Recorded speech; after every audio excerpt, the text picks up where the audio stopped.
सबसे पहले तो यहाँ जो हमारे अतिथिगण आए उन सबका मैं तहे दिल से स्वागत करता हूँ, हार्दिक वंदन अभिनंदन करता हूँ।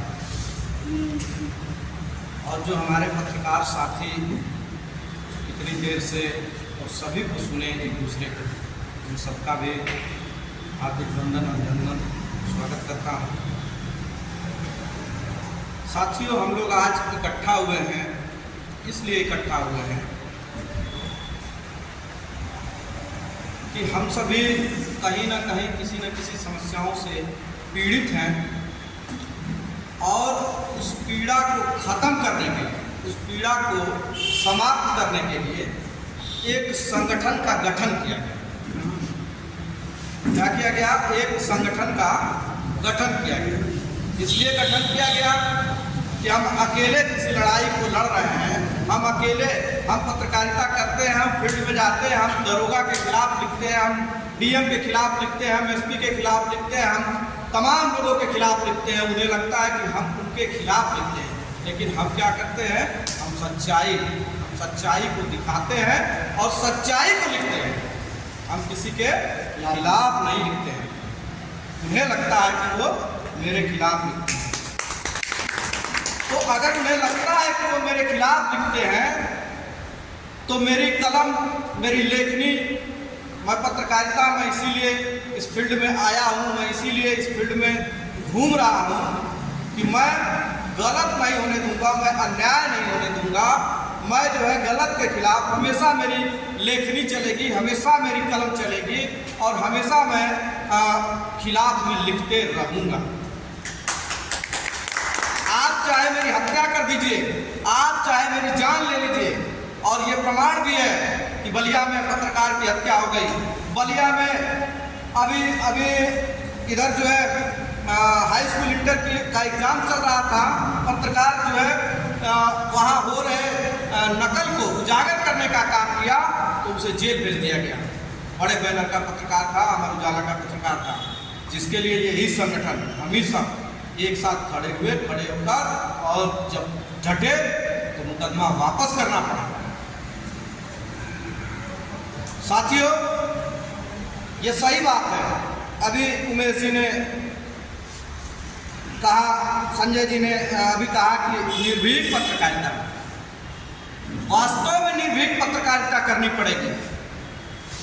मुझे याद है कि जब मैं स्टार्ट किया था अपनी पत्रकारिता तो सबसे पहली मेरी पहचान पत्रकारिता में हुई, तो जिसको आज यहाँ हमारे बीच में डॉक्टर बैठे हुए हैं, बुरा ना माने, सच को सच कहना पड़ेगा। उस समय जो डॉक्टर जिसको भगवान का रूप कहा जाता है, उनके काम में, उनके कार्यों में गिरावट देखने को मिली और खूब मेरी लेखनी चली। मेरे ऊपर मुकदमा भी दर्ज हुआ। जो यहाँ के प्रतिष्ठित अखबार, प्रतिष्ठित जो है संस्थान के मालिक हैं डॉक्टर संजय सिंह, राहुल हॉस्पिटल, शारदा नारायण अस्पताल के जो डायरेक्टर हैं, उन्होंने मेरे ऊपर मुकदमा भी दर्ज किया। लेकिन मैं एक मिनट भी डरा नहीं, मैं हमेशा लिखता रहा। कोई अस्पताल ऐसा नहीं होगा जिसमें गलत कार्य हो रहे हो और जिसको मैं लिखा ना अपनी लेखनी से। मेरे पास तमाम फोन आते थे, तमाम बदमाशों के फोन आते थे, ये हो जाएगा, ऐसा कर देंगे, वैसा कर देंगे, नहीं जानते हो, शक्तियाँ हैं, पैसे हैं, बहुत धन कमाए हैं, तुम्हारी औकात सिर्फ 10,000, 20,000, 50,000 की औकात है, उससे ज़्यादा औकात तुम्हारी नहीं है। 50,000 खर्चा करेंगे तुम पता नहीं कहाँ चले जाओगे। मैंने कहा तू यार 50 नहीं 50 लाख खर्चा करो, और इसी तरह लिखूंगा। साथियों, इसलिए मैं इस संगठन की ज़रूरत पड़ी और संगठन बनाने की ज़रूरत पड़ी कि जो इस देश में जो भ्रष्टाचार चल रहा है, कौन उठाएगा, कौन लड़ेगा इस भ्रष्टाचार के खिलाफ, कौन मैदान में खड़ा होगा, कौन खड़ा होगा। आज बड़ा बैनर कहा जाने वाला तमाम अखबारों के, जैसे हमारे जिला अध्यक्ष जी ने अभी कहा, बड़ा बैनर है, दैनिक भास्कर का बैनर नाम सभी जानते हैं, कौन नहीं जानता है? बताइए इसमें कौन नहीं जानता है दैनिक भास्कर? सभी जानते हैं दैनिक भास्कर, और बड़ा बैनर दैनिक भास्कर है। लेकिन अभी कोई बात पड़ जाती है तो वो क्या कहते हैं? कहते हैं हमारा पत्रकार है ही नहीं, और उनको लात मार के किनारे कर दिया जाता है, और वो खुद से खुद की लड़ाई लड़ता है, न कि उनका बैनर उसके पास आता है। तब वहां खड़ा हुआ मिलता है ये राष्ट्रीय पत्रकार सेवा संघ भारत। ऐसी जगह पे तब ये संगठन खड़ा हुआ मिलता है, और ये संगठन के लोग खड़े मिलते हैं, वहाँ विवेक खड़े मिलते हैं, धर्मेंद्र खड़े मिलते हैं, इमरान खड़े मिलते हैं, रईस अहमद खड़े मिलते हैं, उमेश यादव खड़े मिलते हैं, तमाम लोग खड़े मिलते हैं। साथियों, वहाँ पे फिर वो बैनर नहीं दिखाई देता है। उस बैनर पे लोग कहने को कहते हैं कि हमारा तो ब्रांड है, बहुत बड़ा ब्रांड है, हम तो अपनी लड़ाई हम खुद लड़ लेंगे। लेकिन जो नीचे के लोग हैं उनको पहचानने से लोग इनकार करते हैं। वहाँ पहचान, वहाँ फिर कहते हैं कौन हो तुम, नहीं पहचानते। वैसी जगह पे ये संगठन खड़ा रहा। इसलिए इस संगठन का निर्माण किया गया, इसलिए इस संगठन को बनाया गया। इस संगठन को बनाने का उद्देश्य यही उद्देश्य है। आज जो छोटे छोटे पत्रकार हैं जो गली कूचों में बेचारे जाते हैं, जैसा कि किशन लाल भाई ने कहा कि हम पानी में घुस के, इतना पानी लगा था उसमें जाकर मैंने रिपोर्टिंग किया। रिपोर्टिंग करने के बाद मेरे पर फोन आया कि उसको डिलीट कर दो, तुम मैटर को डिलीट कर दो, समाप्त कर दो। लेकिन मैं डरा नहीं।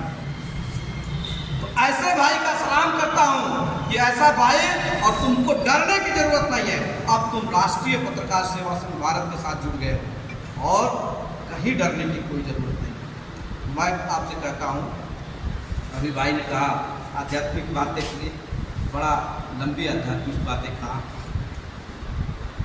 हम आपको बता दें, यहाँ बहुत सारे लोग शायद जानते हो या ना जानते हो, ओशो का नाम आप लोगों ने सुना, ओशो रजनीश का नाम आप लोगों ने सुना।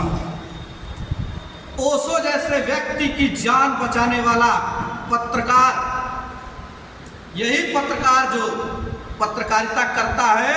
ओशो की जब हत्या करने जा रहे थे अमेरिका में लोग, अमेरिका की जेल में पूरी प्लानिंग हो चुकी थी, अब उनकी हत्या होने वाली थी। ओशो का एक अनुयायी जो जेलर वहाँ का हुआ करता था, पत्रकारों की प्रेस कॉन्फ्रेंस कराता है, 6 महीने की उसकी नौकरी बची रहती है, कहता है कि मेरी नौकरी चली जाएगी लेकिन ओशो की जान में नहीं जाने दूंगा, और पत्रकारों को बुलाता है, कॉन्फ्रेंस होती है, और ओशो जो है वहाँ पे अपने साथ हो रहे षड्यंत्र को जो है उजागर करते हैं। और पूरे देश की मीडिया, 70 लोग, वीडियो आप लोग ओशो का डालेंगे तो उसमें आप देख सकते हैं 70 ऐसे पत्रकार गए कि जिसमें 50 हेलीकॉप्टर से गए, 50 हेलीकॉप्टर से गए, और 20 जो है अपनी जेट विमान से गए, और जाके और उस कॉन्फ्रेंस को अटेंड किए, तो ओशो की जान बची। ओशो को सभी लोग जानते हैं, आध्यात्मिक व्यक्ति जो भी होगा ओशो को जानता होगा।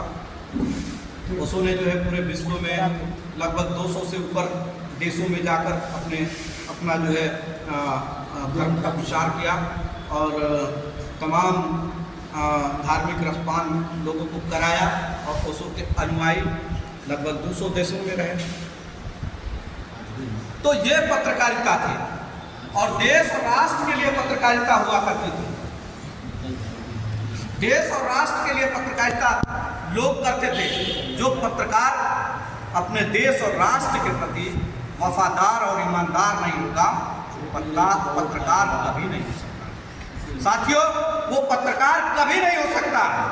आपको मैं बता दूं,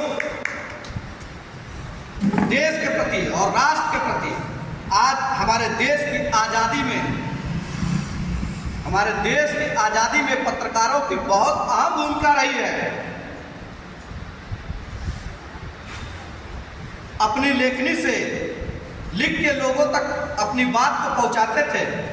याद है मुझे कि जब मैं शुरू में पत्रकारिता करता था, उस समय एक अखबार आता था, इलाहाबाद एक्सप्रेस अखबार, और मैं खुद लिखता था, और खुद जो है अपने इतना मेरे अंदर जुनून था कि जिसके खिलाफ लिखता था उसके घर में ले जाके धीरे से डाल के भाग आता था कि देखो मेरा पढ़ो और देखो तुम्हारे खिलाफ लिखा। कोतवाली में मैं जाता था, अखबार लेके कोतवाल के खिलाफ लिखता था, और कोतवाली में देकर और मैं भाग आता था कि पढ़ो मेरा। और बड़ा खुशी होती थी जब प्रकाशित होता था और लोगों का जो है उजागर किया जाता था, लोगों के भ्रष्टाचार को उजागर किया जाता था। हाँ साथियों, गिरावट आई है, कुछ गलत तरीके के लोग आए हैं। हम खुद जब सही हो जाएंगे तो वो खुद रिफाइन होकर निकल जाएंगे। लोग कहते हैं पत्रकार पैसा लेता है, ये करता है, तो करे कौन पैसा लेता है? कितने में खरीद लेते हो पत्रकार को? कितने में खरीद लेते हो?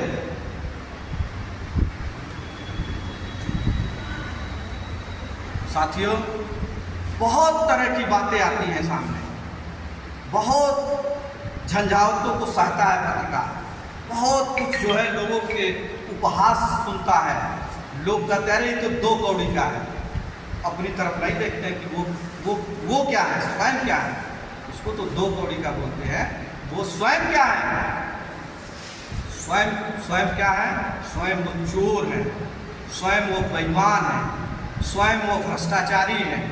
स्वयं जो है, अगर वो भ्रष्टाचारी नहीं होते क्यों आपसे डरते भाई? क्यों पत्रकारों के नाम पे लोग डर जाते हैं? पत्रकार आया है भाई, सब सही कर लो, ठीक कर लो, देखो यार गुस्सा है, मिल न जाए उसको, कुछ ऐसा ना हो जाए। पहले क्यों नहीं सही कर लेते हो यार? पत्रकार जाता है तो तुम कहते हो कि अपने को ठीक करने लगते हो। साथियों, आज की पत्रकारिता मैं कह रहा हूँ, मैं इसको स्वीकार कर रहा हूँ कि गिरावट है। मैं आप लोगों को भी कह रहा हूँ कि लिखना सीखिए और समस्याओं को उठाना सीखिए। आज पत्रकारिता के जो हमारे पुरोधा रहे हैं, जो हम लोगों के बाप दादे कहे जाते हैं, जो पत्रकारिता में अपनी महारत रखते हैं, उनकी हनक है, आज उनकी हनक है कि आज जो है पत्रकारों को सलामी लोग ठोकते हैं। उस हनक को बरकरार रखना है, अगर उस हनक को बनाए रखना है तो साथियों लिखना सीखिए और दिखाना सीखिए। आज डिजिटल मीडिया का ज़माना है, साथी ने कहा डिजिटल मीडिया, तो वास्तव में डिजिटल मीडिया का ज़माना है और दिखाना सीखिए। बाकी तो नतमस्तक होंगे। एक हमारे अध्यक्ष जी, एक दिन कोतवाल से बात हो रही थी, एक ठेले वाले को जो है उनका सिपाही धक्का दिया, ठेले से पूरा सामान उसका गिर गया। अध्यक्ष जी हमारे आजमगढ़ मोड़ पे थे, कोतवाल से बात होने लगी, बासी बहसा होने लगी, पूरा ये गलत है, पुलिस ने गलत किया। अब खूब इन्होंने जो है उसको लताड़ा, और उसकी देन ये रही कि आधे घंटे बाद उसके दिल में डर होने लगे कि अब कल से खबर चलेगी, और ये डर इतनी सताई कि आधा घंटा बीतते बीतते फोन आया इनके मोबाइल पे कि भैया कहाँ है, भैया गलती हो गई, अब से मिलना चाहते हैं। साथियों, वो चीज़ें करनी पड़ेगी अगर अपना सम्मान बचाना है, पत्रकारिता में अपना लोहा मनवाना है और पत्रकारिता में आगे जाना है, तो निर्भीक होकर आप जो है पत्रकारिता करें और एकदम नहीं डरें। जो भी होगा हम सभी देखेंगे। हम ये मान के चलेंगे कि हम राष्ट्र के लिए, हम देश के लिए, अगर हमारे पे कुछ होता है तो हम राष्ट्र के लिए कुर्बान होने के लिए तैयार हैं। साथियों, आप सभी काफ़ी देर से बैठे हैं, और अगर मेरी बात कोई बुरी लगी हो, ख़राब लगी हो, तो उसके लिए मैं क्षमा चाहता हूँ। लगभग सभी की बातें मेरी बात में आ गई, जो भी बातें रहीं, तो इसी के साथ मैं अपनी वाणी को विराम देता हूँ। और मैं चाहूँगा सबसे पहले हमारे जो अतिथिगण आए हैं उन सभी का पानी पीकर हमारे अतिथिगण का स्वागत और सम्मान करना है।